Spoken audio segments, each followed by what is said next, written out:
बिस्मिल्लाहिर्रहमानिर्रहीम। अहले बैत को छोड़कर मिल्लत इस्लामिया के ये जर खरीद मुल्ला ये ना समझे कि हमने अली को कोई नुकसान पहुंचाया।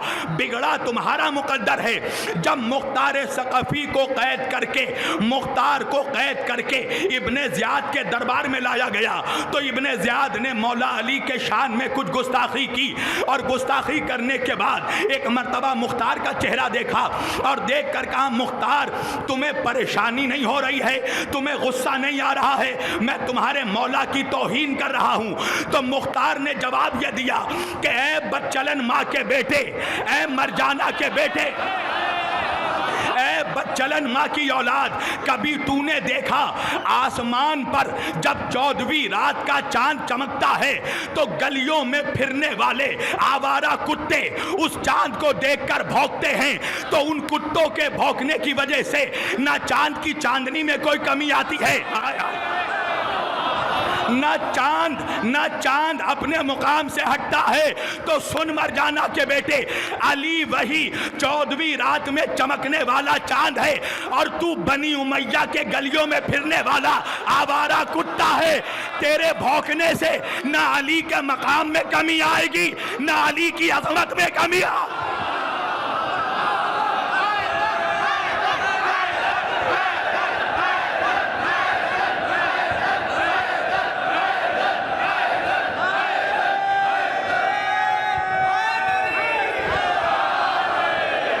मुल्लाओं ने भी अजीब नशीली दवा खिला दी है मुसलमान जवानों के जहनों में। उनको बताया कि देखो, नबी आए भी 12 को हैं, नबी गए भी 12 को हैं। तवज्जो कीजिएगा, इससे क्या होगा, ताकि मुसलमानों को यह जहन दे दिया जाए कि जो नबी की तारीख़ विलादत है वही नबी की तारीख़ वफ़ात है, ताकि मुसलमान कन्फ्यूज़ हो जाए कि भाई हम नबी के आने की खुशी मनाए या जाने का गम मनाए। तवज्जो, मुसलमानों को कंफ्यूज कर दिया जाए कि आने की खुशी मनाए या जाने का गम मनाए। इसलिए कि मौलवियों ने बताया कि आए भी 12 को, गए भी 12 को। मैंने कहा चलो मौलवी कुछ हो ना हो, पर ये तो तूने मान लिया कि नबी आए भी तो 12 के साथ, गए भी तो 12 के साथ। तवज्जो, अब आप जाकर जब मिल्लत इस्लामिया के किताबों को पढ़िएगा तो मौलवियों ने तारीख़ विलादत अलग अलग बताई। किसी ने कहा 9 रबीउल अव्वल को नबी आए, किसी ने कहा 12 को आए, किसी ने कहा 17 को आए। मैंने कहा मुसलमानों आखिर वजह क्या है?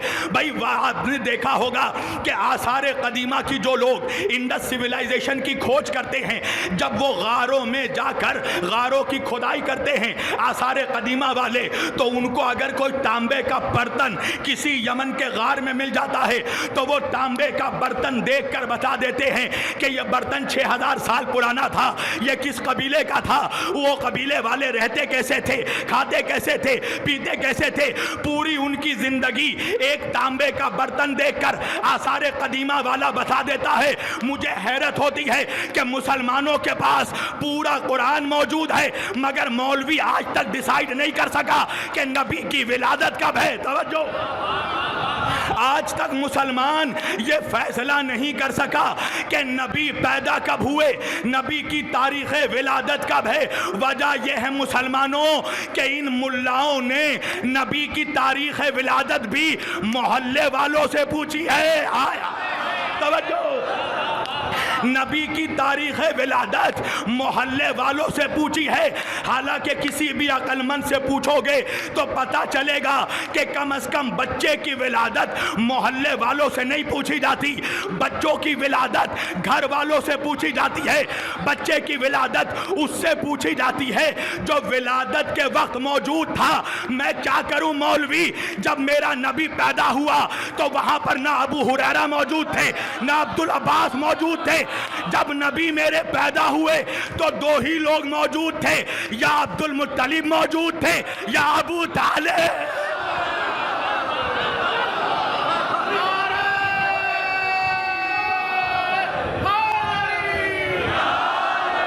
तवज्जो अज़ीज़ान अजीज़ान गिरामी, जब नबी की विलादत हुई तो दो ही लोग तो थे, या तो अब्दुल मुत्तलिब मौजूद थे या तो अबू तालिब मौजूद थे। और तेरा रिश्ता तो अबू तालिब से पुराना तूने ख़राब कर लिया है। तूने तो नऊज़ बिल्लाह, तू तो पूछ रहा है, दो दो टके का मुल्ला पूछ रहा है अबू तालिब ने कब कलमा पढ़ा। हालांकि जब मुल्ला से पूछो कि तेरे बाप ने कब कलमा पढ़ा। अच्छा छोड़िए, ये सारे मुसलमानों का मजमा है ना, मेरे सारे शिया सुन्नी भाई बैठे हैं। अगर मैं यहाँ एक एक बंदे से पूछूं कि भैया आपने कब कलमा पढ़ा, किसी को नहीं पता। मोइन भाई से पूछूं आपने कब कलमा पढ़ा, इनको नहीं पता। बिलाल भाई से पूछूं आपने कब कलमा पढ़ा, इनको नहीं पता। सारिम भाई से पूछूं आपने कब कलमा पढ़ा, इनको नहीं पता। मैंने कहा भैया कैसे नहीं पता है, कैसे मुसलमान हो? तो सारिम भाई कहेंगे मौलाना हमें कलमा पढ़ने की ज़रूरत क्या है, हम तो पैदा ही मुसलमान के घर में हुए। हम तो पैदा ही मुसलमान के घर में हुए। कलमा तो वो पढ़े जिनके बाप दादाओं ने 40 सालों तक बुतों की पूजा की हो।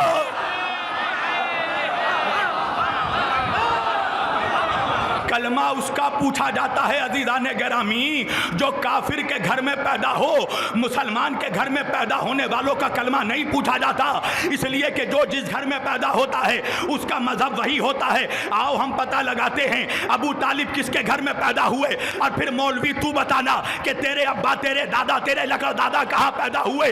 भाई अबू तालिब पैदा हुए अब्दुल मुत्तलिब के घर में, अब्दुल मुत्तलिब पैदा हुए हाशिम के घर में, हाशिम पैदा हुए अब्द मनाफ के घर में, अब्द मनाफ पैदा हुए कुसै के घर में, कुसै पैदा हुए मुर्रा के घर में, मुर्रा पैदा हुए किलाब के घर में, किलाब पैदा हुए काब के घर में, काब पैदा हुए लुआई के घर में, लुआई पैदा हुए गालिब के घर में, गालिब पैदा हुए कुरैश के घर में, कुरैश पैदा हुए केनाना के घर में, केनाना पैदा हुए मालिक के घर में, मालिक पैदा हुए मुदर के घर में, नजर पैदा हुए इलियास के घर में, इलियास पैदा हुए हुज़ैमा के घर में, हुज़ैमा पैदा हुए मुद्रिका के घर में, मुद्रिका पैदा हुए निजार के घर में, निजार पैदा हुए माद के घर में, माद पैदा हुए अदन के घर में, अदन पैदा हुए अदनान के घर में, अदनान पैदा हुए, अदनान पैदा हुए शशब यऊर के घर में, यऊर पैदा हुए नातूर के घर में, नातूर पैदा हुए यशब के घर में, यशब पैदा हुए यारब के घर में, यारब पैदा हुए साबित के घर में, साबित पैदा हुए इस्माइल के घर में, इस्माइल पैदा हुए इब्राहिम के घर में।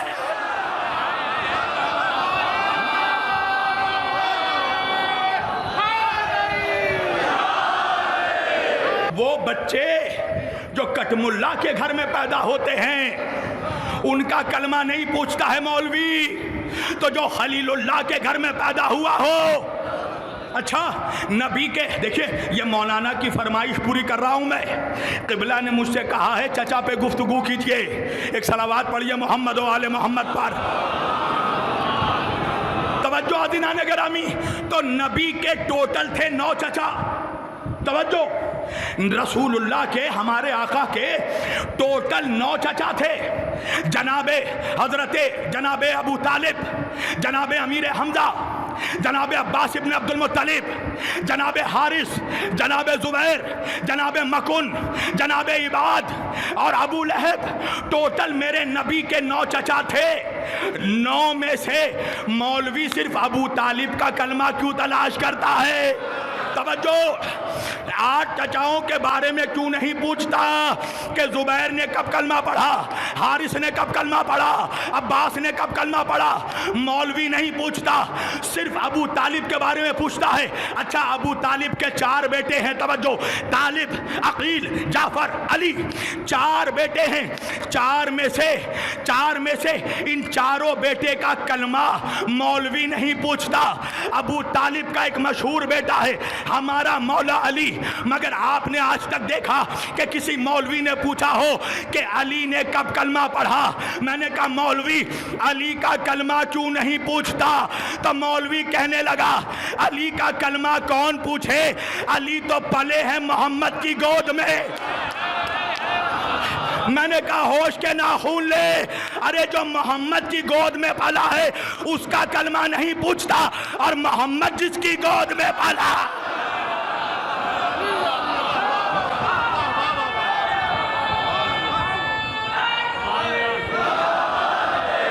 तारीख उठाकर देखो मुसलमानों, दो ही हस्तियों के बाप को काफिर कहा गया, या इब्राहिम के बाप को काफिर कहा गया या अली के बाप को काफिर कहा गया।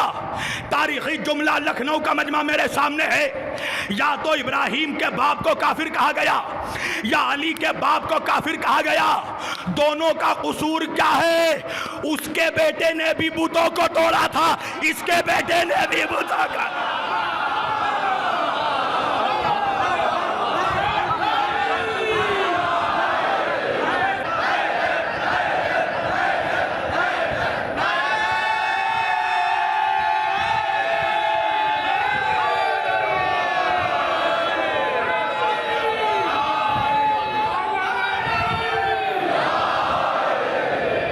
उसके बेटे ने भी बुतों को तोड़ा, इसके बेटे ने भी बुतों को तोड़ा।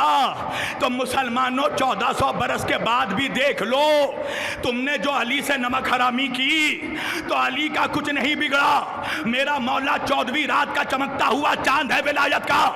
मुसलमानों के नसीब बिगड़ गए, जलील उम्मत हो रही है, मार मुसलमान खा रहा है, दहशतगर्दी का इल्जाम मौलवियों पे लग रहा है।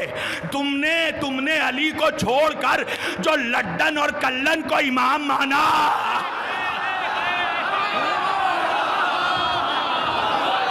अरे दुनिया आज आकर देख ले कि लड्डन कल्लन और जुल्मन के मानने वाले कहाँ हैं, अली के मानने वाले कहाँ हैं।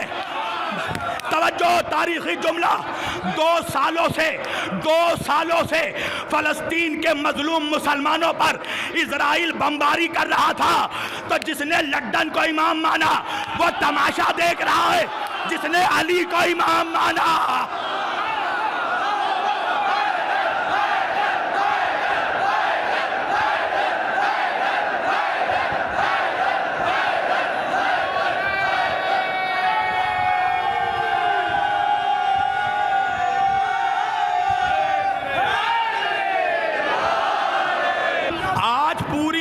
देख रही है, कसम खुदा की, अगर आज के दौर में 2025 में अगर कोई मुसलमान ये फैसला नहीं कर पा रहा है कि हक कहाँ है बातिल कहाँ है, तो उसे चाहिए कि चेहरे से अपनी आंखें खुरच के फेंक दे और अंधा होकर मर जाए मनहूस। इसलिए कि हक एक तरफ है, बातिल एक तरफ है। मौला अली ने फरमाया था कि अगर कोई ऐसा जमाना आ जाए कि हक का पहचानना मुश्किल हो जाए, तो ये देखना कि सारी बातिल शैतानी ताकतें एक साथ किसके खिलाफ खड़ी हैं। तो आज हमने देख लिया, ये अमेरिका, इजराइल, इंग्लैंड एक तरफ खड़ा है, अकेला ईरान।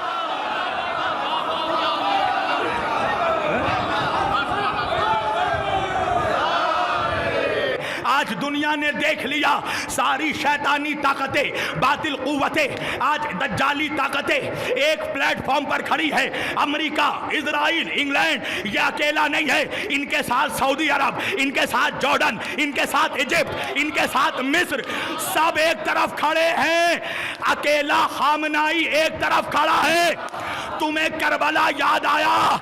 एक तरफ शिम्र है, एक तरफ हुरमुला है, एक तरफ पिसरे साद, एक तरफ हुसैन। आज दुनिया ने देखा, उमर साद की औलादे एक तरफ खड़ी है, हुसैन का बेटा एक तरफ खड़ा।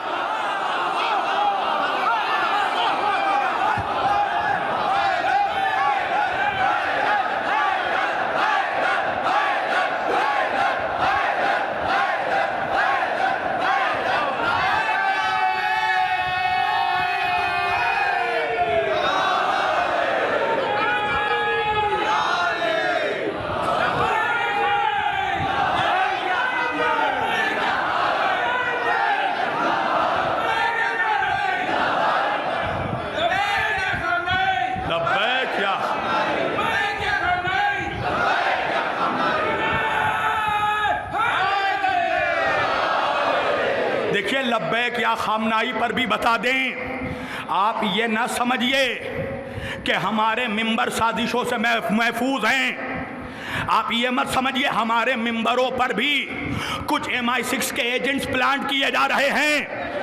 हमारे मिंबर से एक जगह कहा गया कि लब्बैक या हुसैन कहिए, लब्बैक या इमाम कहिए, मगर लब्बैक या खामनाई मत कहिए। इनका इल्मी गुरूर, इनकी ये दिखावे का जो इल्म है इतने शबाब पर पहुंचा कि ये दलील देने लगे कि हम लब्बैक या हुसैन इसलिए कहते हैं, लब्बैक या इमाम इसलिए कहते हैं कि इमाम हाजिर व नाजिर होते हैं, मगर खामनाई हाजिर व नाजिर नहीं है, इसलिए लब्बैक या खामनाई ना कहो। मैंने दिल्ली के हैदरी हॉल में उस वक्त जवाब दिया था कि नौजवानों, जहां पर भी मजलिस हो वहां लब्बैक या खामनाई का नारा लगाओ। हम खामनाई का नारा इसलिए नहीं लगाते कि हम उनको हाजिर और नाजिर मानते हैं। हम अमेरिका और इजराइल को बताते हैं कि खामनाई को तन्हा ना समझना, हर जगह सिपाही।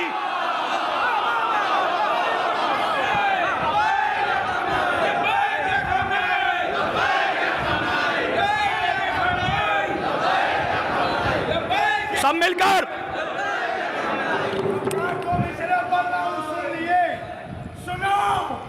सुनाओ लोरियां बच्चों को खामनाई की, सुनाओ लोरियां बच्चों को खामनाई की। नसीब से कोई मुख्तार फिर निकल आए। देखो लखनऊ, एक जुमला कहूंगा मैं, हालांकि खतरनाक जुमला है। अब तो इन दीवानों को भी समझ में आ गया कि खामनाई क्या है।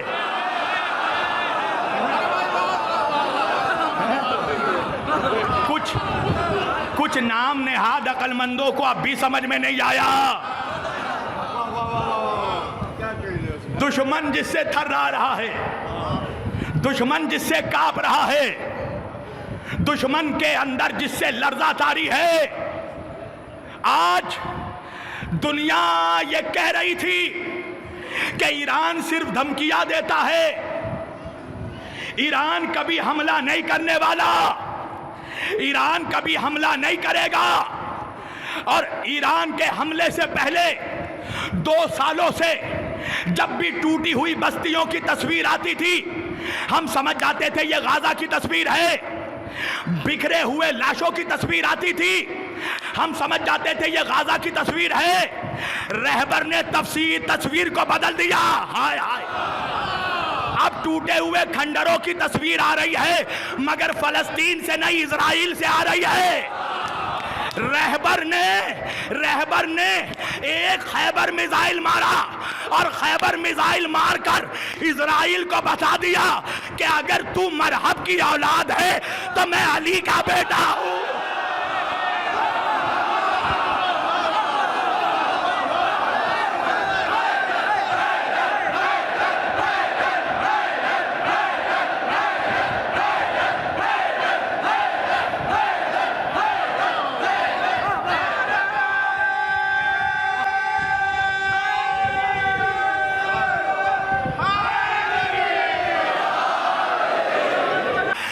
बड़ा चीखते थे ईरान कब हमला करेगा, कब हमला करेगा।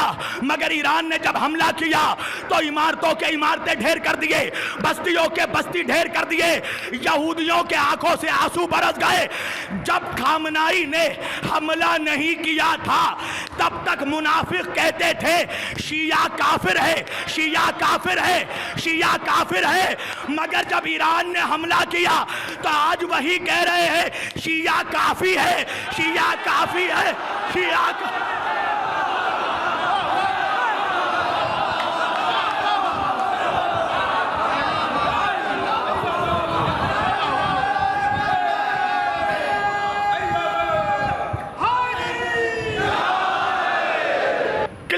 क्लियर। सारी बातिल ताकतें एक तरफ, सारी यजीद की औलादें एक तरफ, सारे हुसैन के शहजादे एक तरफ है?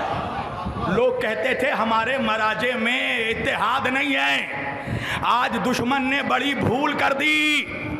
आयतुल्लाह खामनाई को जान से मारने की धमकी देकर तुमने देखा आयतुल्लाह सिस्तानी से लेकर मकारिम शिराजी तक का फतवा आ गया कि अगर खामनाई के एक बाल भी बीका हुआ तो दुनिया में कोई इजराइली महफूज नहीं रहेगा, कोई अमरीकी महफूज नहीं रहेगा। अगर एक बाल को भी नुकसान हुआ, और देखो ये मौजज़ा है, हमारे मिंबर से भी कुछ सालों पहले कुछ लोग रहबर के खिलाफ बोलते थे, आज उनके मुंह पर कुदरत का जूता लगा है? मैं भी फजाइल पढ़ता हूँ, मैं भी मसाइब पढ़ता हूँ, मैं भी रिवायती अंदाज में मजलिस से पढ़ता हूँ, मगर मैं थोड़ा वक्त कम से कम इनकलाब पर ज़रूर बोलता हूँ ताकि पता चल जाए कि आज़ादारी की खातिर आया हूँ, दुकानदारी की खातिर नहीं आया।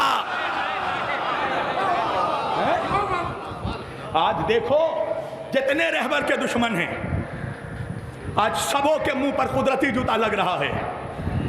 कुछ साल पहले ये कहा गया था कि जुलूसों में रहबर की तस्वीर ना लगाइए। आज कुदरत ने ऐसा कुदरत ले आई है कि हर दीवार पर रहबर ही नजर आ रहे हैं, खामनाई ही नजर आ रहे हैं। ये है कुदरत। ये कहते हैं हक सर चढ़कर बोलता है। मुझे पर्सनली बैठाकर कहा गया, अगर आम मजमे की तरफ से कहा जाता तो नहीं बोलता मैं, मौलवियों की तरफ से मुझे कहा गया कि आप रहबर पर ज़्यादा ना बोला करें, रहबर पर ज़्यादा ना पढ़ा करें। मैंने कहा अगर पढ़ दूंगा तो क्या होगा? कहा देखिए आप यूरोप नहीं जा पाएंगे। मैंने कहा लानत हो ऐसे यूरोप पर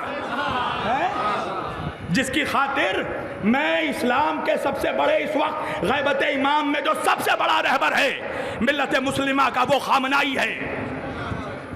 आज क्या सुन्नी, क्या बरेलवी, क्या देवबंदी सब कह रहे हैं कि वाकईन इस जमाने में 57 बहनों का कोई एक भाई है तो ईरान है। सब कह रहे हैं कि हमारा इख्तलाफ अपनी जगह, शिया सुन्नी बहस अपनी जगह, अकीदे अपनी जगह, मसलक अपनी जगह, मगर मानना पड़ेगा कि कोई मर्द है तो खामनाई है।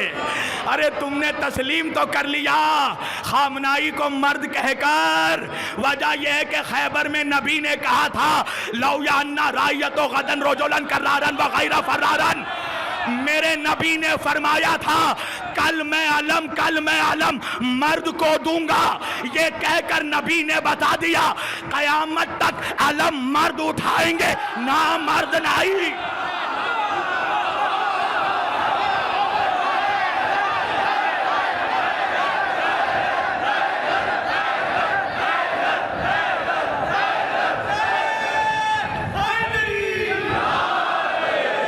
इनकलाब इस्लामी का मकसद क्या है?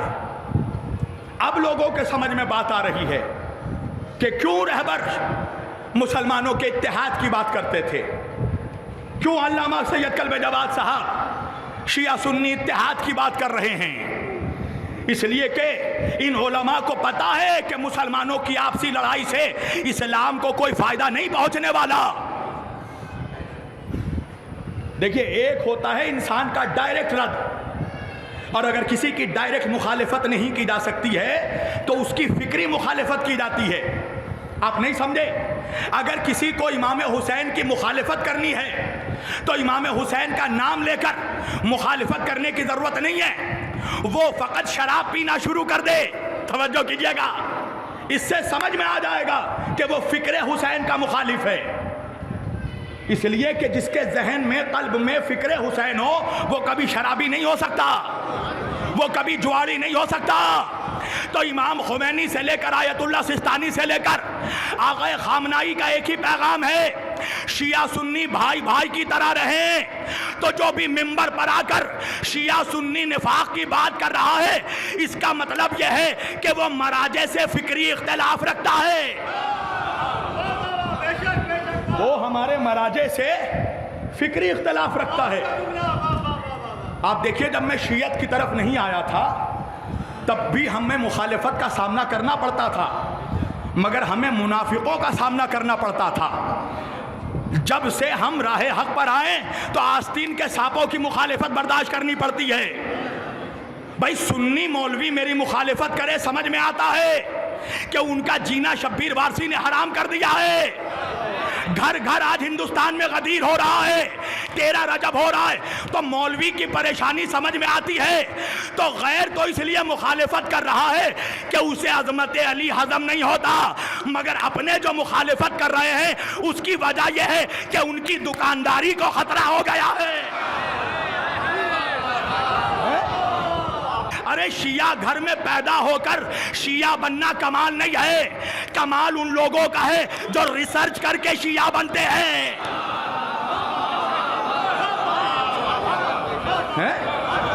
एक सलावत पढ़िए मोहम्मद व आले मोहम्मद पर।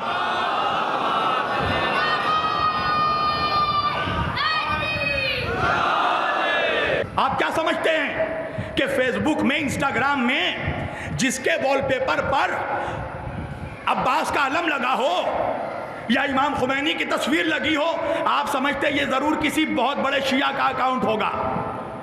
आपको नहीं पता कि हो सकता है ये अकाउंट लंदन से चल रहा हो, ये अकाउंट MI6 से चल रहा हो, और ये MI6 वालों की कोशिश है कि मिंबर पर कोई ऐसा जाकिर ना आए जो खुमैनी और खामनाई पर बोले,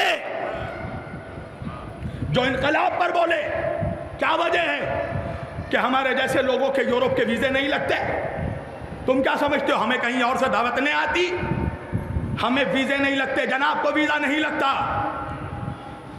हमारा वीज़ा नहीं लगता, कनाडा का वीज़ा नहीं लगा, जर्मनी का वीज़ा नहीं लगा, शिकागो का वीज़ा नहीं लगा, इटली का वीज़ा नहीं लगा। कसूर क्या है हमारा?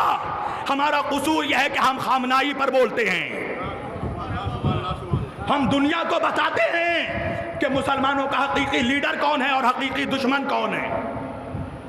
आप देख लीजिए, जो लोग अमेरिका, लंदन और यूरोप वगैरह में अशरे पढ़ते हैं, आखिर आप तो सबका दाना पानी रुक रहा है, अब तो सब लौट कर हिंदुस्तान आ रहे हैं। आप देखिए, कभी उन्होंने बोला हो रहबर पर, और आज भी जब सबको बोलना चाहिए, आज देखो मिंबर पर कितनी जुबानें खुल रही हैं रहबर की हिमायत में। क्यों नहीं बोलते? किस बात का डर है तुम्हें? किस बात का खौफ है? कैसी करबला बयान करते हो तुम कि तुम्हें मकसद हुसैन नहीं पता? क्या तुम्हें इमाम हुसैन ने यह नहीं बताया कि जालिम के खिलाफ उठ खड़े हो, मजलूम की हिमायत में खड़े हो जाओ? क्या तुमने करबला से यह दर्स नहीं लिया? तो फिर तुम करबला समझ नहीं पाए। रिवायतों के जुमले हैं कि जब खुरासानी का खुरूज हो और खुरासान से जब सिया झंडे वाले लश्कर निकले तो बर्फीली ज़मीन पर रेंग कर भी जाना हो तो उनके लश्कर में जाकर शामिल होना, इसलिए कि ये वही लश्कर है जो बैतुल मुक़द्दस फतह करने के बाद यमानी के साथ मिलकर बैतुल मुक़द्दस फतह करेंगे, और उसके बाद फिर इमाम का ज़हूर होगा और यही सैयद खुरासानी परचम इनकलाब इमाम के सुपुर्द करेंगे। तो दुनिया देख ले जो कुछ हो रहा है। तीसरी अलामत सुफियानी का खुरूज होगा। हरामखोर कटमुल्ला इस रिवायत को छुपाता है, जबकि ये सुन्नी किताबों में भी कसरत से लिखा है। सुफियानी कौन होगा? हिंदा जिगर खारा की औलाद होगी। माविया बिन अबू सुफियान की नस्ल से एक शख्स खुरूज करेगा शाम में, जो सादात को कत्ल करेगा, शियों को कत्ल करेगा, इराक पर कूफे में तबाही ले आएगा, एक तेल का कढ़ाई लगाएगा, उस तेल की कढ़ाई में उन बच्चों को खोलते हुए तेलों में डाल दिया जाएगा जिनके नाम अली, हसन, हुसैन, फातिमा, ज़ैनब, रुक़ैया कुबरा के नामों पर होंगे। हमें इन इम्तिहानात के लिए तैयार रहना है, इन इम्तिहानों के लिए हमें तैयार रहना है। जब सुफियानी का खुरूज होगा तो देखिए, हमें अक्सर बताया गया है कि इमाम का ज़हूर होगा। इमाम का ज़हूर तो होगा काबे से 10 मुहर्रम को, मगर उससे पहले रिवायतों के जुमले हैं कि इमाम का एक खुरूज होगा, और वो जो खुरूज होगा वो सब पर जाहिर नहीं होगा। इमाम के लश्कर के जो ख़ास सिपाही होंगे, कमांडर्स, इमाम उससे राब्ते में रहेंगे। एक रिवायत में आया है कि इमाम यमनियों के दरमियान होंगे। खुरासानी और यमानी में फ़र्क ये होगा कि खुरासानी इमाम के ज़हूर के लिए रास्ता हमवार करेंगे, मगर यमानी वो होंगे जो बराह रास्त इमाम से रहनुमाई ले रहे होंगे। इसलिए कहा गया कि सबसे हिदायत याफ्ता परचम यमानी का होगा। आज दुनिया देख रही है, ये यमानी किसी से नहीं दब रहे हैं, ये हौसी किसी से नहीं दब रहे हैं। फिर खुरासानी का खुरूज होगा, फिर इमाम का खुरूज होगा, फिर इमाम अपने एक नुमाइंदे को भेजेंगे जिनको रिवायत में नफ्स ज़किया कहा गया। वो खाना काबा में जिलहज के 15 तारीख को जाकर काबे में यह ऐलान करेंगे कि इमाम का ज़हूर होने वाला है। उस नफ्स ज़किया को, पाक नफ्स को कत्ल कर दिया जाएगा मकाम इब्राहिम और काबे के दरमियान, उनको ज़बह कर दिया जाएगा। और उनकी शहादत के ठीक 25 दिनों के बाद यानी 10 मुहर्रमुल हराम को इमाम का काबे से ज़हूर होगा। तवज्जो। उसके बाद फिर एक सुफियानी एक लश्कर भेजेगा, वो लश्कर वादी बैजा में धंस जाएगा और 23वीं शबे कद्र को निदाए आसमानी आएगी, आवाज आएगी वजाल हक व ज़हक़ल बातिला इन्नल बातिला काना ज़हूक़ा। इमाम के ज़हूर का ऐलान होगा। बस